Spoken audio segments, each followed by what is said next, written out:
itu masih apa ya, cukup mendalam di dalam diri saya.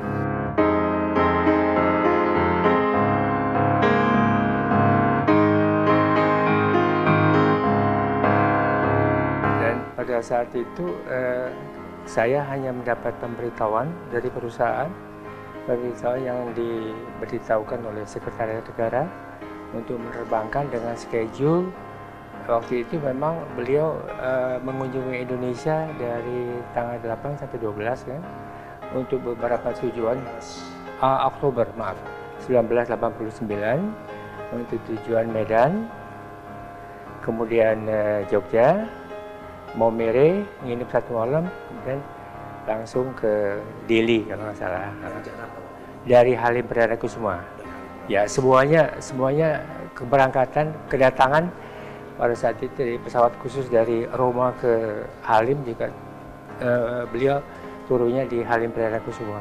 Ya, dalam pesawat itu selain beliau ada staf. Beliau tuh punya staf kayak semacam staf perangkat pengawal pribadi. Jadi itu pastor. Memang kelihatannya kayak bagian dari barisan pengawal yang di Vatikan itu apa namanya? Ya, 2. Terus Dirjen Protokolnya dari Kementerian Luar Negeri. Waktu itu Menlunya masih Pak Ali Alatas. Beliau mengantar menjemput, tapi nggak ikut di atas, nggak ikut Dirjen Protokoler. Kemudian Duta Besar Vatikan di Indonesia. Terus ya staf-staf dari mereka. Jadi dari Kedutaan Besar Vatikan di Indonesia, dari Kemlu kebanyakan. Tidak pernah berpikir sama sekali. Jadi kami hanya mendapatkan pemberian tugas itu H-1, jadi 1 hari sebelumnya. Satu hari sebelumnya. Mendadak bagi seorang pilot atau enggak? Tidak ada masalah. Dari sisi profesi saya ya biasa. Tapi dari segi emosi sebagai manusia yang mendapat tugas seperti itu betul-betul blessing in disguise.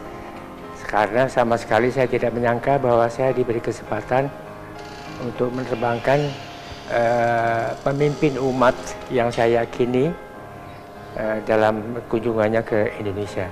Logikanya tidak ada kan? Saya masuk pilot dengan harapan suatu saat akan begini, nggak ada itu.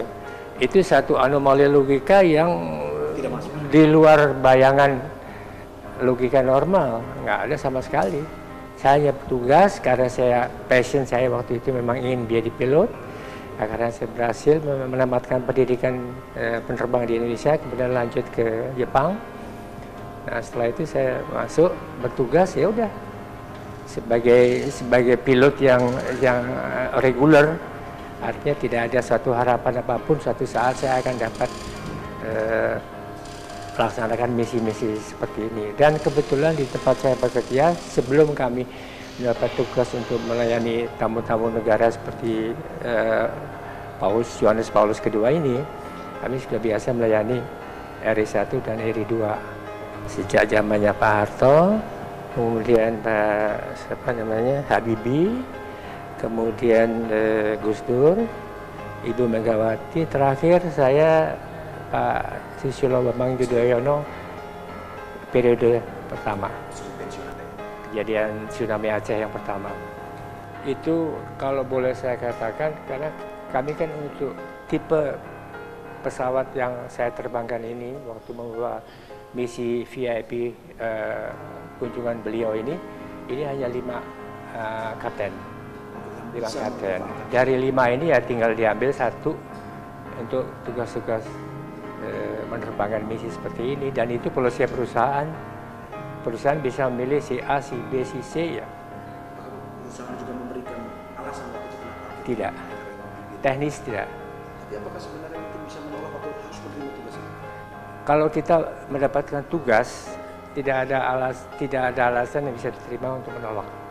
Tugas itu tugas, selama fit dan kita siap untuk melakukan tugas terbang apapun itu bentuknya, kemanapun,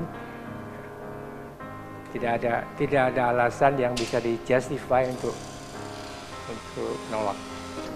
Seleksi itu memang sudah rutin kita lakukan untuk klasifikasi penerbangan yang masuk di dalam daftar VVIP ya, termasuk kesehatan tiap 6 bulan sekali, termasuk technical check tiap 6 bulan sekali di simulator dan di terbang, dan termasuk screening, security screening dari BAIS waktu itu. Jadi kita lakukan tiap setahun sekali, dan itu cukup ketat.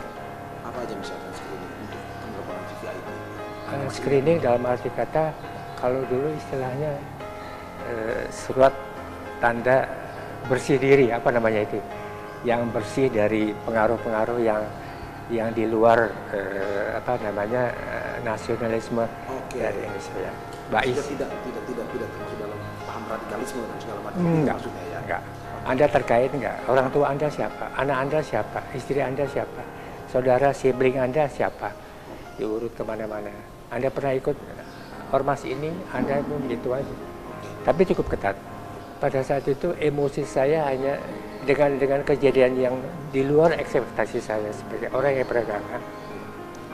Itu saya tidak bisa ungkapkan dengan kata-kata. Cuma dari situ saya makin merasa damai, makin merasa dalam keyakinan saya beragama bahwa I'm on the right path in my faith, in my belief, itu aja.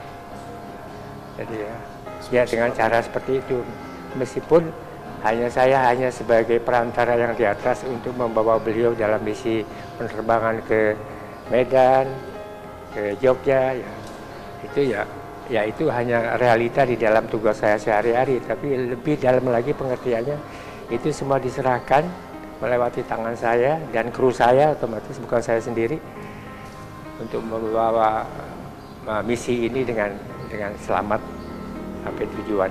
Karena itu betul-betul menyentuh emosi dalam saya. Jadi udah cukup lama kok. Saya waktu itu masih umur 41, Pak. Bayangin sekarang saya 76, 41 udah 30 tahun lagi.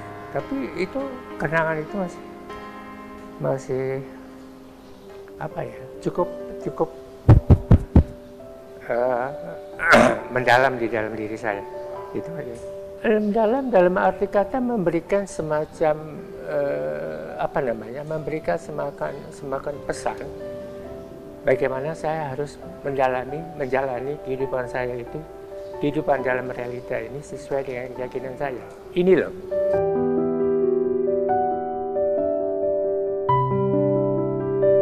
Protokol nggak boleh peluk, jadi hanya pegang tangan, kalau bisa cium, udah itu aja. Dan saya yang mencium. Betul. Dan pada saat beliau tahu kalau saya orang Kristen Katolik, pada saat sudah mau mendarat, semua udah turun, saya dipanggil. Jadi saya duduk berdua dengan beliau di kursi, di situ saya diberkati. Ya. Setelah itu baru ke kru saya yang lain, beliau berkati kru saya, karena dia tahu saya orang Katolik, jadi dipanggil sendiri, di situ diberkati. 100% saya menerima. Cuma dengan emosi perasaan saya waktu itu, ini beyond my expectation, betul-betul di luar ekspektasi saya. Karena hal seperti ini memang kalau dipikir secara logika normal ya tidak mungkin.